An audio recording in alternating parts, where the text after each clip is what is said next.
मूल नक्षत्र एक गंडमूल नक्षत्र है।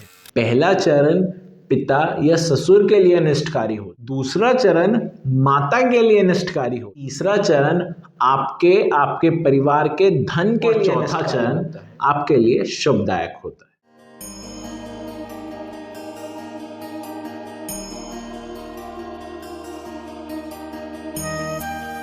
नमस्कार, आप सभी लोगों का स्वागत है एस्ट्रो अंगिरा में।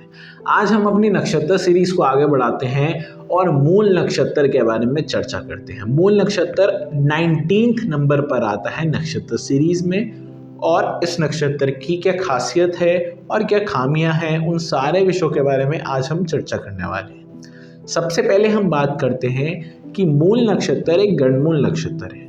पहला चरण पिता और ससुर के लिए अनिष्टकारी होता है, दूसरा चरण माता के लिए अनिष्टकारी होता है, तीसरा चरण धन के लिए अनिष्टकारी होता है और चौथा चरण लाभदायक होता है। अब हम मूल नक्षत्र के ओवरव्यू के बारे में बात करते हैं कि क्या सिम्टम है, क्या ऐसे व्यक्ति की नेचर होती है, अब उसके बारे में बात करते हैं। तो सबसे पहले मूल नक्षत्र का सिंबल क्या है? Bunch of roots. पेड़ की जो जड़ें होती है वो बहुत सारी फैली होती है, वही इस नक्षत्र का सिंबल है। अब कहने का मतलब एक चेन होती है। इस व्यक्ति के बहुत सारे फ्रेंड्स होते हैं, इस व्यक्ति के पास बहुत सारे इसके फॉलोअर्स होते हैं। ये व्यक्ति में एक नेता वाली क्वालिटी हो सकती है। ये व्यक्ति आपको जनरली कई बार पॉलिटिक्स लाइन में भी मिल जाते हैं, बिकॉज इनकी फैन फॉलोइंग बहुत होती है। इन लोगों के साथ बहुत सारे लोग जुड़े होते हैं और दिल से जुड़े होते हैं, सबसे बड़ी चीज़। तो ये एक जनरल सा सिम्टम है इस नक्षत्र के लिए। सेकेंड थिंग के बारे में बात करते हैं, वो है रूलिंग प्लैनेट, वो है केतु देव। केतु देव के पास दिमाग नहीं है, मतलब ये व्यक्ति जो भी कार्य करते हैं ये बिना सोचे समझे करते हैं। परिणाम की तो टेंशन ही नहीं लेते कि क्या होगा, वो देखा जाएगा। ये इस नक्षत्र की सबसे बड़ी प्रॉब्लम है। सोच समझ कर काम किया जाए तो वो इस नक्षत्र के लिए बहुत अच्छा होगा, बट अगर बिना सोचे समझे काम किया जाए तो वो इस नक्षत्र के लिए अच्छा नहीं होगा।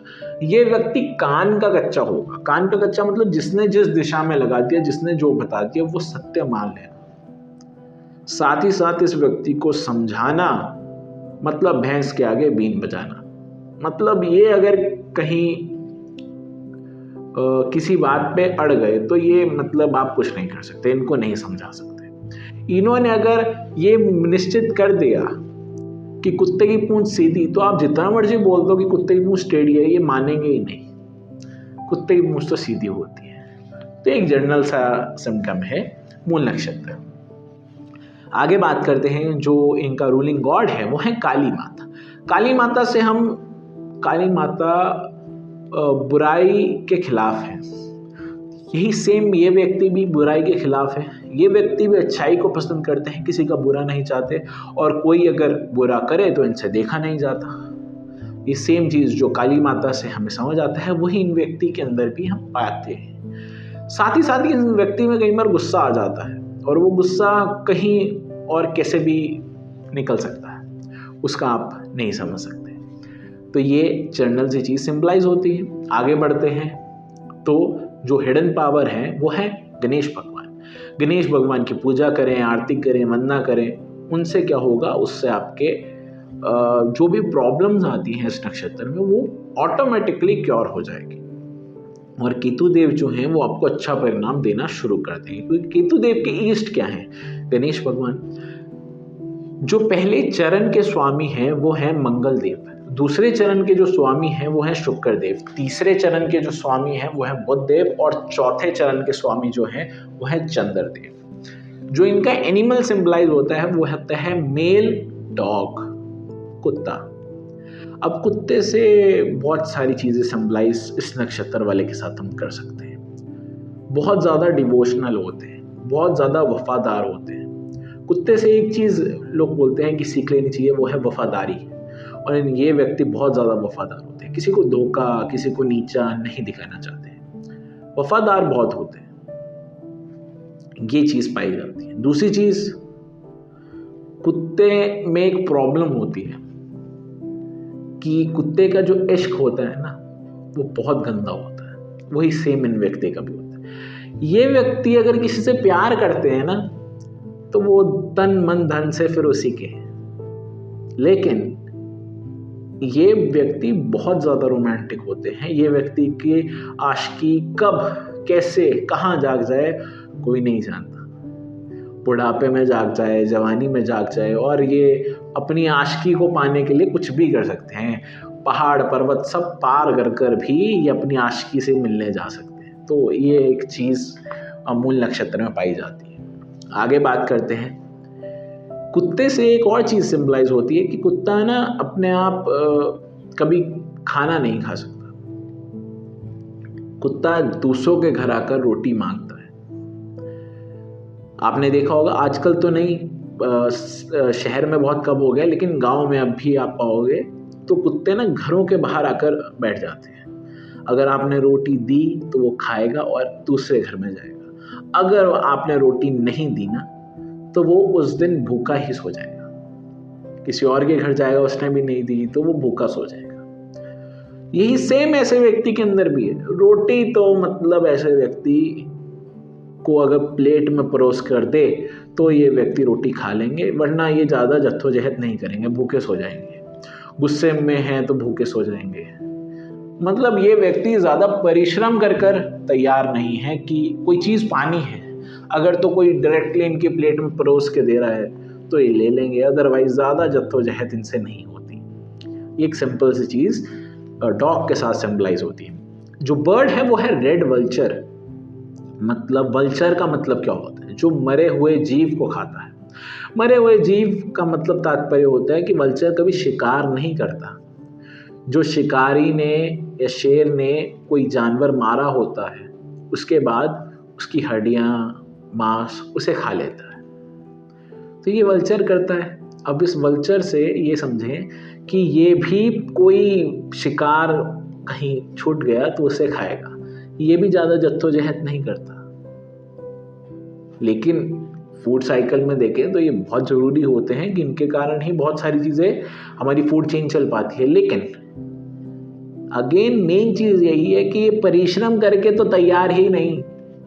किसी ने कोई आधा खाया हुआ जानवर छोड़ दिया तो वो आके खा लिया और फिर आराम से चले गए। ये इनकी सिंपल सी चीज़ इनके साथ सिंबलाइज होती है। ज़्यादा टेंशन, ज़्यादा प्रॉब्लम्स अपनी ज़िंदगी में नहीं जाते।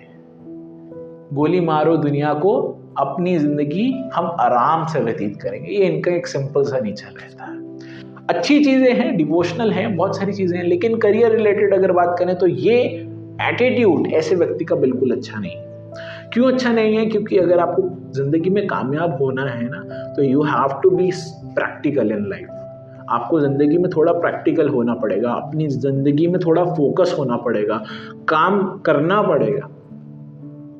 लेकिन इसी के साथ एक और चीज़ बोलते हैं हम, ये व्यक्ति को भगवान से एक आशीर्वाद भी है कि तू कुत्ते से सिंबलाइज हो रहा है तो कुत्ते को भगवान एक आशीर्वाद देते हैं कि कभी तो रोटी से मोहताज नहीं होगा, क्योंकि कुत्ते को दरवेश भी बोला जाता है, जिसके आगे भगवान भी झुक गए। एक स्टोरी है कि युधिष्ठिर जब स्वर्ग की सीढ़ी पर थे तो एक कुत्ते ने युधिष्ठिर को स्वर्ग की सीढ़ी तक छोड़ा था। जो ये डॉग के रूप में युधिष्ठिर के साथ थे, ये थे यमराज। तो ये कुत्ते की महानता इतनी थी और इसलिए कुत्ते को एक बहुत हमारे उसमें अच्छा इसलिए माना जाता है क्योंकि ये वफादार होता है। ये इंसान के बिना नहीं जी सकता। अब 100 कोस मील दूर चले जाओ जहाँ कोई नहीं होगा, लेकिन आप आए हो तो वहाँ कोई ना कोई आपको कुत्ता ज़रूर मिल जाएगा, क्योंकि जहाँ इंसान होगा ना वहीं कोई ना कोई कुत्ता होगा।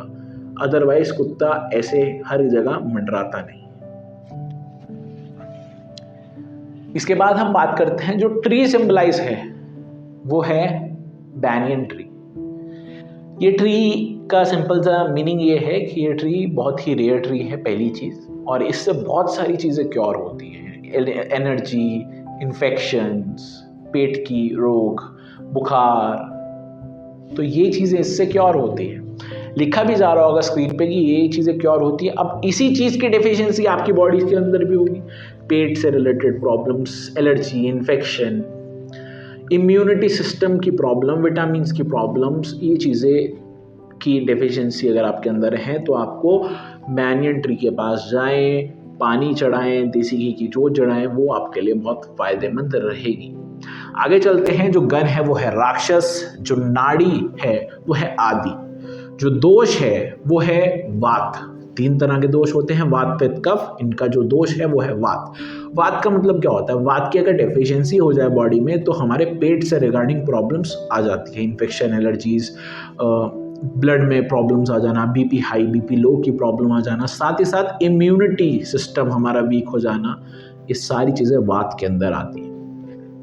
आगे बढ़ते हैं तो इनका जो गुना है वो है तमस। तमस का मतलब होता है लेजीनेस, तमस का मतलब होता है अंधेरा, तमस का मतलब होता है अपने ज़िंदगी में ना ही बहुत ज़्यादा एक्साइटमेंट दिखाना, ज़्यादा खाना, ज़्यादा सोना, अपनी ज़िंदगी आराम से व्यतीत करना, ये तमस के अंदर आता है। और तमस के अंदर एक और चीज़ आती है, ना नहाना, ना धोना, और साथ ही साथ अच्छे तरह से वेल मेंटेन होकर नहीं रहना।